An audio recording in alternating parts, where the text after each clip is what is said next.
What is happening, Magnus sites? We've got some more Five Nights at Freddy's with the drinker. Let's get it. Five Nights at Freddy's really is a classic underdog story, a franchise that started life as a low-budget point-and-click horror game made by an indie developer who up until then was best known for producing such classics as Junkyard Apocalypse and Chipper & Sons Lumber Co. The premise was simple but maddeningly addictive. You play as a nighttime security guard whose job it is to watch over a disused amusement arcade populated by animatronic animals. You do this through a system of security cameras scattered throughout the building. The only problem is the animals have a nasty tendency to come to life and start roaming in the corridors if you're not watching them closely. Yes, they and do. if they make it all the way to your security office, You're done. well... The game went on to become a smash hit and spawned an entire franchise of sequels, books, comics, and most recently, a feature film by everyone's favourite purveyors of low-budget horror, Blumhouse, who seem to be churning out movies quicker than Mike Zero out YouTube videos. And damn, it's already turned out to be one of the surprise hits of the Halloween movie season, raking in over $200 million against a budget of just $20 million.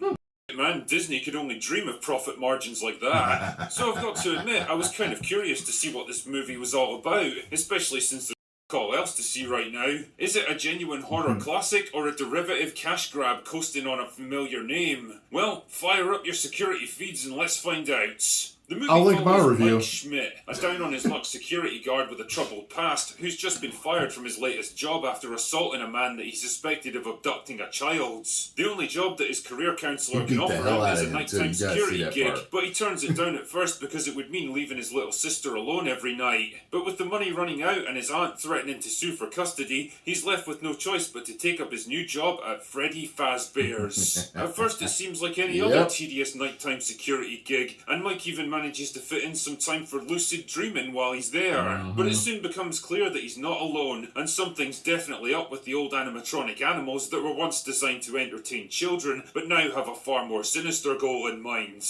But what's really going on with Freddy Fazbear's? Why do the animals seem so interested in his young sister? Does the mysterious cop who shows up to help him know more than she's letting on? And is there some kind of connection to the disappearance of his little brother 20 years earlier? Adapting a point-and-click game like Five Nights at Freddy's into a movie was always going to be a challenging prospect because, let's be real here, it wasn't exactly heavy on plot and character development. The movie gets around this problem by fleshing out Mike's personal life and backstory and making them the centerpiece of the story. Most of the narrative is driven by his need to look after his younger sister Abby and protect her from his scheming aunt who wants to get custody so she can profit off the welfare checks and is willing to do almost anything to get what she wants.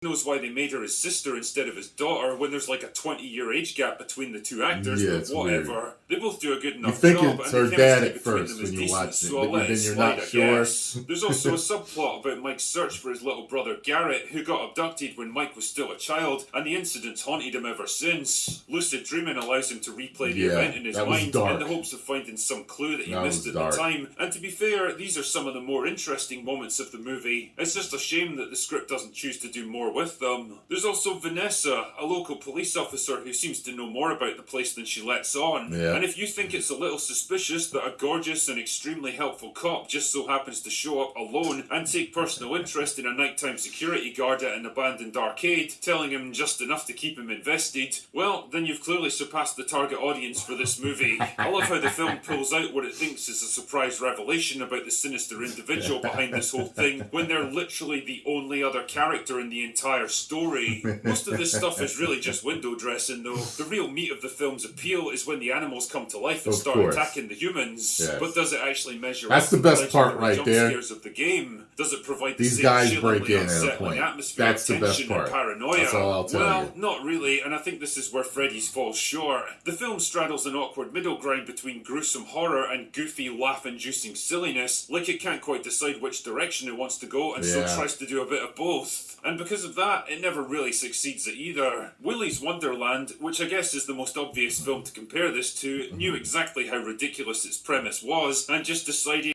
it, let's go all in and have as much fun with it as possible. Oh. But here, the subplots about abductions, murders, and childhood trauma don't really mesh with that kind of outrageous horror comedy, so you might think it would make sense to go the other way and make it super serious and violent. But again, the film never quite commits to an emotional tone. There's a lot of implied violence and gore, but most of it happens off screen, and you only get to see the disappointingly limited aftermath. There's relatively few jump scares considering there's so much fertile ground for that kind of thing, and while the prospect of trying to keep track of the robots using faltering surveillance equipment and diminishing resources, knowing they're slowly closing in on you, could be the basis for some good tension, the film never really makes use of the most iconic plot device from the source material. Instead, it spends a lot of its runtime with the human characters, reminiscing about past events and personal hang-ups, and I couldn't help thinking, this isn't really why I came to see a Five Nights at Freddy's movie. At close to 2 hours, it's also relatively long and slow for what it actually delivers. Again, Willy's Wonderland was smart enough not to overstay its welcome and wrapped up in less than 90 minutes, but Five Nights at Freddy's kind of gets bogged down in all the interpersonal drama and ends up dragging frustratingly around the midpoint. It's not exactly the worst horror film I've ever seen, and if you're a fan of the games, then you'll probably appreciate the little in-jokes and references, but I don't know, man. It feels like a bit of a missed opportunity that succeeded mostly due to name recognition and a complete lack of competition right now. Yeah.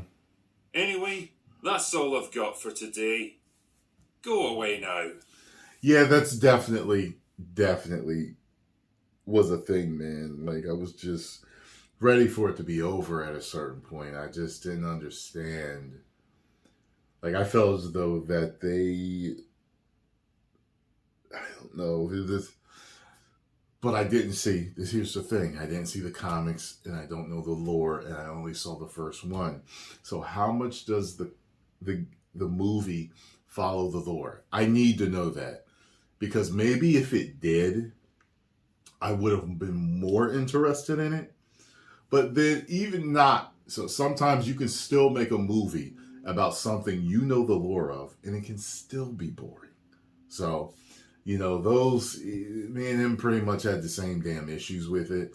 I would have liked to see more. I told you in mind that they kind of make a revelation in around maybe the kind of early in the movie, maybe even half point, to where then like the whole mystique and the mystery of it is just gone. And at that point, it's just like, okay, so where do we go from here? I was like, oh, you went there with it?